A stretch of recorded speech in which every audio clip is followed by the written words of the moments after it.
Merhaba arkadaşlar, kanalıma hoş geldiniz. Bugün sizinle beraber aklınızdaki kişi bugün hayatında neler yaşıyor ve siz neler yaşayabilirsiniz bunlara bakacağız. İlahi güçten en net bilgileri alarak aktarabilmek için niyetimi alıyorum. Enerjiye dahil olmak için niyet almanız yeterli olacak. Hemen başlayalım.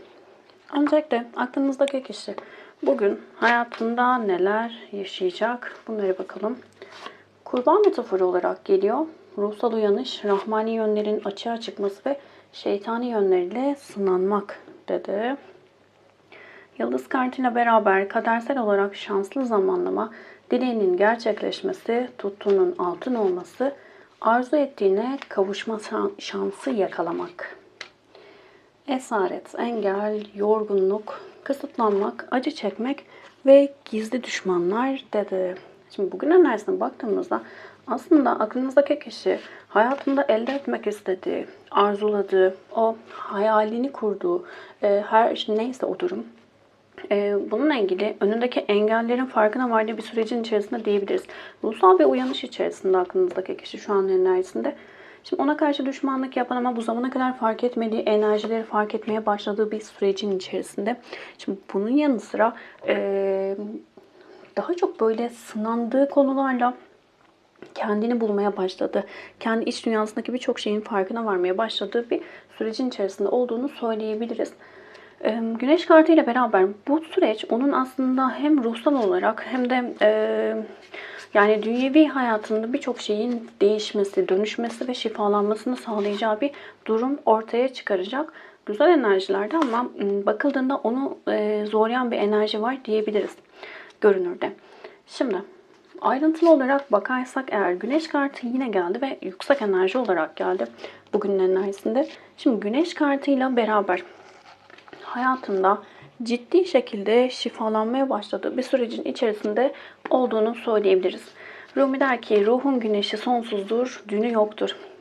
Gizli kalmış, fark edemediği bu kendi iç dünyasındaki durumlarla alakalı da olabilir ama hem böyle hem de sanki etrafındaki insanlarla ilgili onu yanlışa doğru sürükleyen, ona sıkıntı yaratan ya da işte hayatında çok değer veriyordur ama aynı şekilde değer görmediğini ya da ona verdiği değerin ya da sevginin asıl sebebinin kendi iç dünyasında ne olduğunu anlamaya başladığı bir sürecin içerisinde olabilir aklınızdaki kişi.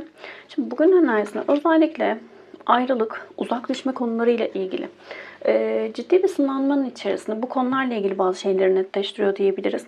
Şimdi şefkat kartı geldi. Acıyarak veya koruyarak sevme durumu. Anne şefkati. Şimdi bu noktada aklınızdaki kişi de bir uzaklaşma durumu yaşamış olabilir herhangi birinden ya da ondan da uzaklaşılmış olabilir. Şimdi buradaki asıl sebebin yani ayrılığın asıl sebebinin acıma duygusundan dolayı olduğunu, sevgi eksikliğinden kaynaklı olduğunun farkına vardığı bir sürecin içerisinde olacak bugün. Burayı şifalandırma isteği içerisinde olacak. Neden böyle bir durumun içerisinde dediğimizde de şimdi değnek yedilisi üzüntü ve dönüşüm kartı. Ya çok net şunu söyleyebilirim. Aklınızdaki kişinin etrafında onu ciddi şekilde yoran enerjilerde kişiler olabilir. Değnek yedilisi Rumi der ki aşk parlaklığı ejderhaları bile ürküten bir zümrüt gibidir.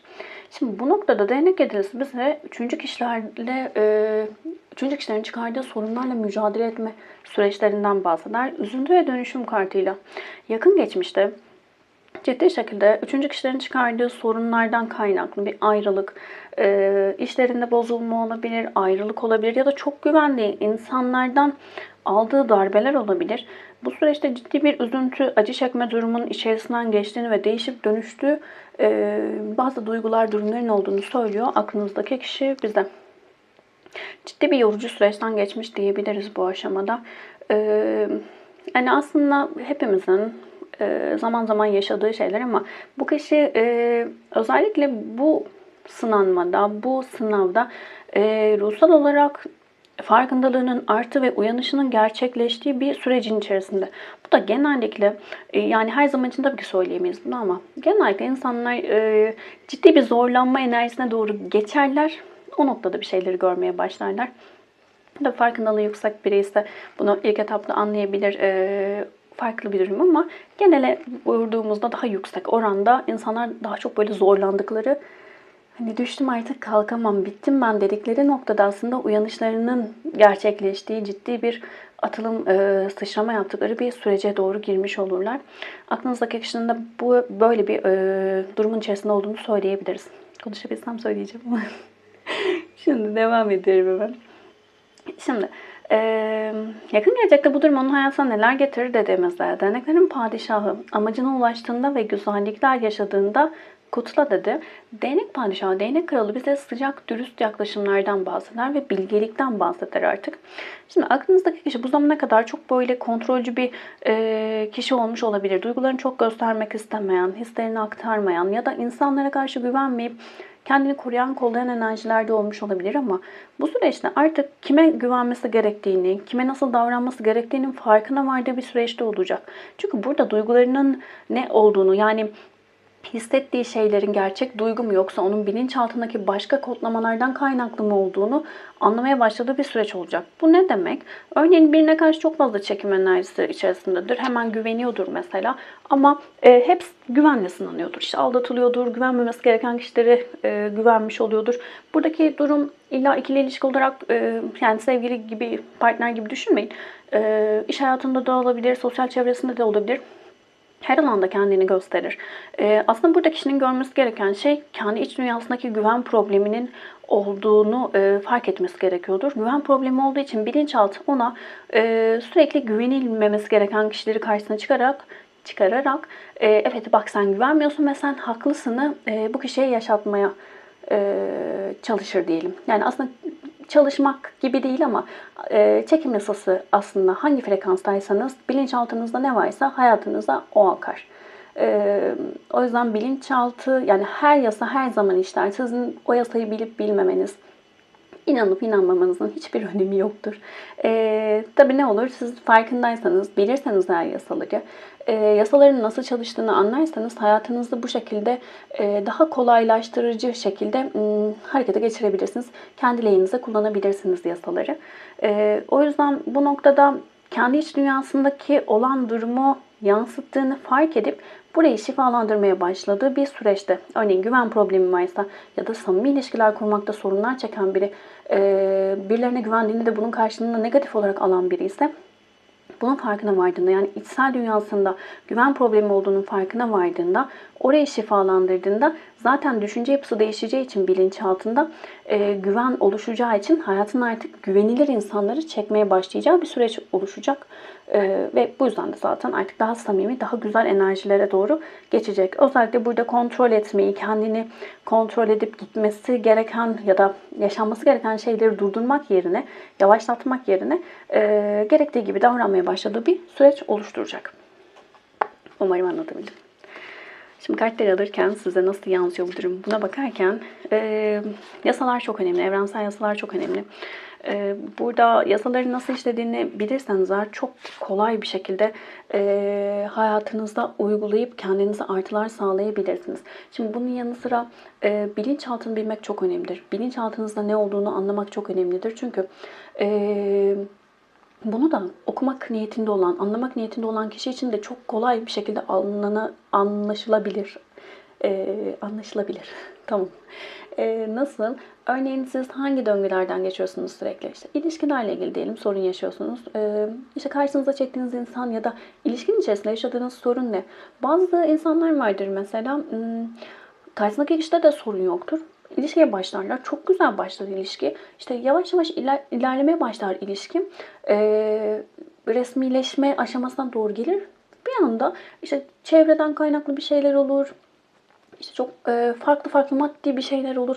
Aslında hani kişilerin kendi özünden bile kaynaklı olmayan farklı sebepler ya da kişilerden kaynaklı sorunlar ortaya çıkarak o tamamlanma sağlanmaz. Ve sürekli bazı insanlar bu döngüden geçerler. Şimdi bir kişi de bunu yaşadılar. Ya olabilir, olmuştur denebilir. İkinci de bunu yaşayıp 3, 4 yani artık belli bir şeyden sonra artık 2'den sonraki aşama zaten orada farklı bir durum olduğunu bize gösterir. O yüzden bu farklılıkları, döngüleri anladığınız takdirde durup ben bunu yaşıyorum, o zaman bunun altında farklı bir durum olmalı. Benim bilinçaltımda ne var ki ben bunları yaşıyorum? Ya da hayat bana neyi göstermeye çalışıyor? Buna odaklandığınız takdirde çok ciddi şekilde döngülerinizin ne olduğunu, bilinçaltınızda ne olduğunu ve neyi değiştirip dönüştürmeniz gerektiğini kolaylıkla anlayabilir ve anladıktan sonra da hayatınıza güzellikleri istediğiniz şekilde çekebilirsiniz. Bunu unutmamak gerekiyor. Sizin hayatınıza yansıması ne dediğimizde şu an için ciddi bir adalet bekleyişi içerisindesiniz. Hak ettiğiniz şeyleri alacağınızı düşünüyorsunuz. Bu zamana kadar adil davrandığınız çok net geliyor. Şimdi yakın geçmişte daha çok böyle dinarların dörtlüsüyle, tılsımın dörtlüsüyle beraber terk edilme korkusuyla ilgili sınanmış olabilirsiniz bu ilişki içerisinde. Ama yakın gelecekte daha çok böyle kendi değerinizin farkına vardığınız bir sürecin içerisinde olacaksınız. Ve Kılıçların Sultanı artık özgürce düşünmekten bahseder. Bağımlılıklardan kurtulmaktan bahseder. Ben varım dediğiniz enerjilere doğru geçeceksiniz ve bu ilişki de sizin için zafer kazandıracak diyebiliriz. Hemen devam edelim. Bunun hayatında bunlar oluyor. Size yansımaları da bu şekilde. Şimdi bugün sizin hayatınızda neler olabilir? Bunlara bakalım. Burada özellikle kanalda videolarda da yeri geldikçe bilgileri aktarmaya çalışıyorum. Çünkü açılımları özellikle, yani amacınız ne bilmiyorum ama özellikle sürekli takip eden arkadaşlarımın şunu çok dikkate aldığını biliyorum. Yorumlara çıkan da ya da bireysel danışmanlıklarda da bunu sağ olsunlar dile getiriyorlar zaten. Buradaki yapılan küçük sohbetlerin çok faydalı olduğunu, hoşlarına gittiğini söylüyor çoğu arkadaşım. Tabii hoşuna gitmeyen arkadaşlar da olacaktır ama yani buradaki açılımları yaparken en çok ister işte günlük açılımları olsun, üçlü ilişkiler olsun vesaire her türlü açılımda asıl hedefim hayatınızda ciddi şekilde küçük adımlarla birçok şeyi değiştirebileceğinizin farkına varmanız. Yaşadığınız şeylerin ne olduğunu sorgulamanız ve bunları değiştirmek için farkındalığınızı artırmanız benim için çok kıymetli. Emin olun burada duyacağınız bir şey belki hayatınızla ilgili düşündüğünüz ama belki konduramadığınız şeyleri netleştirecek. Ya da hiç aklınıza gelmeyen, çünkü biz öyle bir yetiştirilme şeklimiz var ki yani 0-7 yaş arasında aslında bize ne veriliyorsa, hatta anne karnını da dahil edebiliriz buna. Dahil etmeliyiz hatta, öyle söyleyeyim. Bize ne veriliyorsa biz onun yansımalarını yaşıyoruz hayatımızdan ve birçok kişi bunu bilmiyor. Ve artık yani uzun süredir evet farkındalık artmaya başladı annelerde, babalarda ama daha önceki nesillerde yani çok fazla çocuğun ya çocuk anlamaz denilerek yetiştirilen bir nesil var. Büyük bir insan topluluğu var ve bu kişiler her türlü negatif şeye maruz kalmış kişiler. Çocuğun yanında parayla ilgili söylenmiş bir sürü kötü şey, işte ilişkilerle ilgili, anne babalarıyla ilgili karşılıklı ebeveynlerin birbirlerine karşı yaptığı şeyler vesaire vesaire, toplumsal bazı yaptırımlar, o kadar olumsuza doğru yöneltilen bir bilinçaltı oluşturulmuş ki birçok kişide. Bunların farkına bile varmıyoruz. Sorgulamayı bile unutmuşuz. Yani biz insanların hayatına karışmayı, insanlarla ilgili dedikodu yapmayı ya da konuşmayı normal görürken, yargılamayı normal görürken hayatımızda yaşadığımız şeyler için dönüp de ya ben bunu yaşıyorum ama tamam hadi karşımdaki insanlar kötü. Yani tamam kötü ama yani hep mi kötüyü seçerim ya da hep mi bu beni bulur? Şimdi burada hep bu beni buluyorsa ve başka insanlarda böyle bir şey olmuyorsa, yani herkes hep berbat bir hayat ya da çok zorlayıcı bir hayatın içerisinde değil. Bazı insanlar da çok mutlu. Yani ya da benim yaşadığım, işte ben şu problemi yaşıyorsam, ben para problemi yaşıyorsam diğeri ilişki problemi yaşıyor. Yani herkes farklı farklı şeylerle sınanıyorsa ve ben hep aynı şeyi yaşıyorsam, orada durup da işte karşımdakini kötülemek ya da karşımdakini yargılamak yerine tamam ben diye neden sormuyorum? Bunu sormamız çok önemli. Yargılamadan sormamız. Ama biz öyle bir şeydeyiz ki dengemiz yok. Ki bu evrenin en önemli kuralının denge yasası olduğunu düşünürsek biz hiçbir konuda denge kuramıyoruz. Kendimizi sorgulamıyoruz. Hiç sorgulamıyoruz ya da kendimizi öyle bir sorgulamaya geçiyoruz ki yargılama, yani sorgulama biri değil. Yerden yere vuruyoruz. Orada kızgınlığı, öfkeyi yansıtmaktan başka bir şey yapmıyoruz. Ana sebebimiz, durumumuzun aslında Ne olduğunu anlamak üzerine çabalamıyoruz. İşte sen hep böylesin, sen kötüsün, sen zaten değersizsin ki bunu yaşıyorsun diyoruz ama orada şunun farkına varmamız gerekiyor. Bendeki değersizlik duygusundan zaten hem böyle konuşuyorum hem böyle şeyleri hayatıma çekiyorum. Bunu diyemeyen biri kendi iç dünyasındaki o değersizliği olduğu için hem kendine değersizsin sen dediğini hem de hayatına böyle şeyleri çektiğinin farkında olmayan biri hayatında hep bu değersizlik duygusunu deneyimleyecek olaylar yaşar. E, Buna layık değilsiniz. Güzel şeylere layıksınız. O yüzden durup tamam bunu yaşıyorum. Bunun altındaki sebep şimdi ben kendimi değersiz görüyorsam neden değersizim? Yani değersiz olmam için hiçbir sebep yok. Hepimizin yanlışları var. Hepimizin düştüğü kalktığı yerler var. Yanlış yaptığımız şeyler var. Bazı konularda ya da bazı süreçlerde hatalar yapıp en dipte de bulabiliyoruz kendimizi. Daha sonra o dipten de çok güzel ayağa kalkmayı da biliyoruz. Düşüp kalkmak çok normal. Hayatın döngüsünde önemli olan yaşadığımız sıkıntılarda ders alıp tekrarlamamak. Ama bunun farkına varmamız gerekiyor. Bunu sorgulamamız gerekiyor. Sorumluluğu almamız gerekiyor. Bu hayat böyle. İşte ben annemden böyle gördüm. Annem babam kim ki ben ne olayım? İşte zaten hep böyle insanlar benim karşıma geliyor. İnsanlar kötü, o kötü, bu kötü. Bunların bakın hepsi karşıya sorumluluğu almayıp başkalarına aktarmak. Sorumluluğu ne zaman almaya başlarsınız? O zaman hayatınızda ciddi değişimler olmaya başlar. Lütfen bunu unutmayın. Hiçbir şey için geç değil.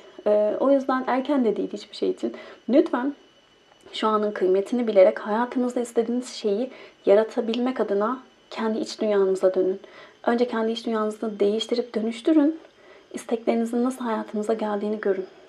Çok konuştum. Devam ediyorum. Bugün siz neler yaşayabilirsiniz dedim de. Deve metaforu sabırlı, olgun mertebe sahibi olan liyakatli, mülayim tabiatlı dedi. Kale kartı sağlam bir duruş, kararlılık, kendinden emin olma, kale gibi sağlam hissetmek, güçlü ve istikrarlı bir yaklaşım. Günah çağrı ve hangi konuda olursa olsun birini ya da bir şeyleri yargılamaktan kaçın, anlamaya çalış. Çok net geldi. Bugün enerjisinde daha çok böyle yaşayacağınız bazı negatif durumlar sizin başkalarını yargılamayla ilgili sizi yönlendirebilir. Bu noktada daha böyle sakin enerjilerde kalmaya, bu negatifliğe doğru kaymamaya çalışmanızda fayda var diyebilirim. Özellikle bir sıkıntılı bir durum yaşıyorsunuz diyelim, bir şey gördünüz. Ya sizinle alakası olsun ya da olmasın. Emin olun her şahit olduğunuz şey iç dünyanızdaki bir şeyin size gösterilmesidir. Direkt sorumluluk olarak almayın üstünüze ama yani bir şey görüyorsanız rahatsız edici, yargılama gibi bir durumun içerisine girmek üzereyseniz orada kendi iç dünyanızla ilgili bir şey olduğunu fark edin. Yargılama yaptıysanız ya da yargılama aşamasına doğru gidiyorsa düşünceleriniz şunu yapabilirsiniz. Ho'oponopono tekniğini uygulayabilirsiniz. İnanmanıza vesaire bir şeylere gerek yok. Yani şu 4 tane cümle var ve bu 4 cümleyi tekrar ettiğinizde özellikle sinirlendiğinizde, öfkelendiğinizde, yargılama yaptığınızda ya da yapma aşamasında işte dedikodu vesaire bu tarz negatifliğe doğru düşüncesel olarak da geçtiğinizde hemen kendinize şunu yapın lütfen. Şunu söyleyeyim. Özür dilerim. Lütfen beni affet. Seni seviyorum. Teşekkür ederim. Tekerleme gibi bunu tekrar edin. 4 tane cümle. Ya o kadar basit bir şey ki.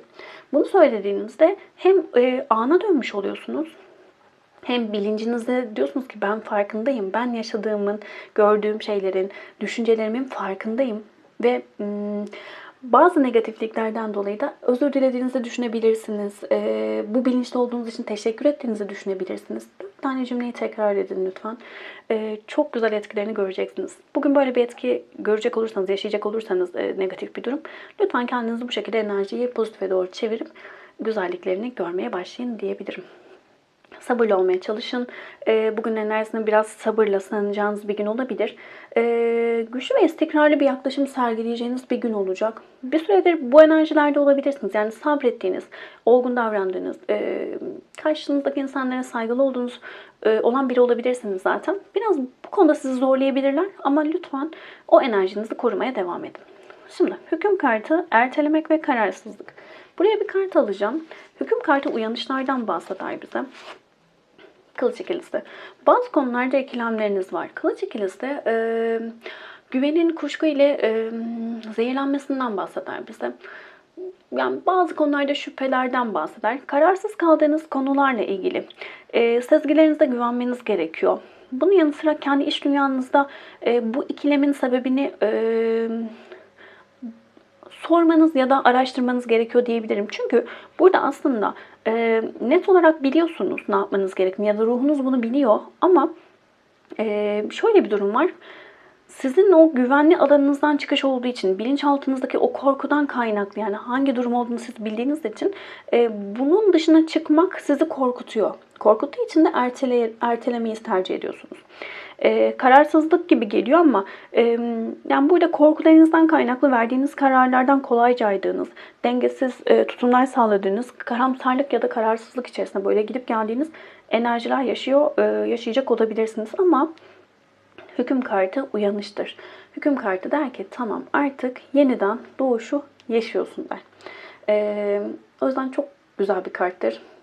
Gerçekten böyle yapılan problemlerden, hayatınızdaki problemlerden ya da düşündüğünüz o kararsızlıklardan arınmadır. Kişiliğin karanlık yönlerini görüp fark edip yok etmektir. Çok güzel geldi burası. Bugün ciddi bir uyanış olabilir. Özellikle ertelediğiniz şeylerin korkularınızdan kaynaklı olduğunu unutmayın. Şimdi bunun asıl sebebi ne? Bu durumun içerisinde neden varsınız dediğimizde kılıç dörtlüsü, yanılsama ve yolculuk. Şimdi şöyle söyleyebilirim. Kılıç dörtlüsü biraz böyle kendini çekme süreçlerinden bahseder, iyileşme süreçlerinden bahseder bize. Bazen de sevgiden dışlanılmışlık hissinden bahseder. Şimdi bu noktada aslında yakın geçmişte bazı konularda yanıldığınızı, olmak istemediğiniz bazı durumların içerisinde olduğunuzu fark ettiğiniz ve bunun birazcık sıkıntısını, üzüntüsünü çektiğiniz bir süreçten geçmiş olabilirsiniz. Sevilmediğinizi düşünmüş olabilirsiniz. Bu konuda hem sevilmediğinizi düşünüp hem de biraz kendinizi iyileştirmek adına bazı şeylerin içerisine girmiş olabilirsiniz. Ama daha çok böyle terk edilmişlik hissi vardır kılıç dörtlüsünde. Ve burada işte yanıldığınızı, yanlış yaptığınızı düşündüğünüz bir süreç olmuş diyebiliriz. Şu anda aslında buradaki o durumu biliyorsunuz. Neden sevgiden dışlanılmış hissettiğinizin farkındasınız. Burayı değiştirip dönüştürebileceğinizi de biliyorsunuz. Çünkü burada alamadığınız belki de bir karar yüzünden bunu yaşıyorsunuz. Bu ikilemlerin içerisindesiniz. Bunlarla yüzleştiğiniz, aydınlandığınız bir süreç olacak diyebilirim. Güzel geldi burası da. Yani sizin için de yorucu bir gün olabilir ama gelişiminiz için güzel diyebilirim. Şimdi yakın gelecekte neler olabilir dediğimizde Dünya kartı geldi. Yeni başlangıçlardan bahseder. Hasret ve düşünmek kartıyla. Dünya kartı bazen karmalardan da yani farklı bir anlam olarak da karmalardan da bahseder, öyle söyleyeyim. Kılıçların padişahı da yaptığımız yanlışları anlama, fark etme ve uyanışlarla dolu bir dönemden bahseder. Şimdi özellikle kendi iş dünyanıza döndüğünüz bir süreç olacak diyebiliriz yakın gelecekte ve özellikle burada hasret olarak geliyor ama buradaki hasret sanki o kalbinizin belki doğduğunuz andan itibaren kalbinizde oluşan o hasret nedir? Tekamülünüzü tamamlamaktır. Yaratıcıya olan hasrettir, sevgidir. Amaçlarınız, isteklerinizi elde edebilmek adına olabilir. Burada çok net artık uyanışların olduğu bir sürecin içerisine girdiğiniz çok net belli zaten. Bu uyanışlarla beraber yaptığınız yanlışlar ya da kendinize göre yanlışlar ya da hataları gördüğünüz, anladığınız bir sürecin içerisinde olacaksınız. Daha çok yeniye kapı açma ile ilgili sorunlarınız olabilir. Yeni başlangıçlar yapamıyor olabilirsiniz. Geçmişi bırakamıyor olabilirsiniz. Bunun altındaki yatan sebebi anladığınız, fark ettiğiniz bir sürecin içerisinde olacaksınız diyebiliriz. Geçmişe takılı kalan kişiler yeniye kapı açamazlar. Bunu birçok şekilde hayatınızda görebilirsiniz. Zordur birinden ayrılmak. Biraz bağımlılık çalıştırmak vardır altyapısında. Örneğin eşyalarda bazı insanlar da eşyalarını atamaz mesela. Hiç giymediği kıyafetlerini kullanırım bir gün der ya da hiç kullanmadığı herhangi bir ev eşyası vesaire. Hani istifçilik olmasa da, o derece olmasa bile kolay kolay böyle kendi eşyasından ayrılamazlar. Şimdi bunun altında aslında köklenememek vardır, maddeye bağlı olmak vardır ya da eskiye, geçmişe takılı kalmak vardır ki Geçmişe takılan kişi geçmişteki hatalarını tekrar tekrar düşündüğü için, geçmişte yaptığı ya da yapamadığı şeyleri tekrar tekrar düşündüğü için o enerjilerin aynılarını, çünkü o frekansta olmaya devam eder, aynılarını tekrar şu anki zamanına da aktarır, hatta geleceğine de aktarır. Ve yeniye kapı açamaz. Çok ciddi zorlanır. Burayı şifalandırmak çok önemlidir. Yeniliklere açığım diyebilirsiniz. Özellikle eşyalarınızla ilgili, örneğin kıyafetlerde, kadınlarda daha çok oluyor ama tabii erkeklerde de oluyor ama kadınlarda biraz daha kabullenilmiş oluyor. Çünkü işte kadınlar kıyafetlerini sever gibi bir bakış açısı ya da işte bir kodlama diyebiliriz. Bu noktada giymediğiniz, kullanmadığınız, özellikle diyorsanız ki ya ben hiç biliyorum giymeyeceğim ama işte dolabımda duruyor bırakamıyorum. Küçücük küçücük başlayın. Bir tane eşyadan başlayın. Bir tane emin olun, küçücük adımlar harika sonuçlar doğuracak size. Bugün çok konuştum. Bugünün peri mesajı müzik geldi. Dikkatle dinleyin çünkü duyduğunuz müzikte bir mesaj olabilir. Müzik ruhunuzu canlandırabilir, anıları canlandırabilir ve perileri cezbedebilir dedi. Sistem size bugün kuşların sesiyle, doğanın sesiyle, herhangi bir müzik melodiyle cevap verebilir, bir şeyler gösterebilir, hatırlatabilir diyelim. Kolektif bir açılım. Hepsiyle uyumlanamayabilirsiniz ama içerisinden mesajlar almaya odaklanın lütfen. Videoyu beğendiyseniz beğen tuşuna basabilir, abone değilseniz abone olabilirsiniz. Çok konuştuğum için rahatsız olun arkadaşlardan özür diliyorum. Başka videolarda görüşmek üzere, hoşçakalın.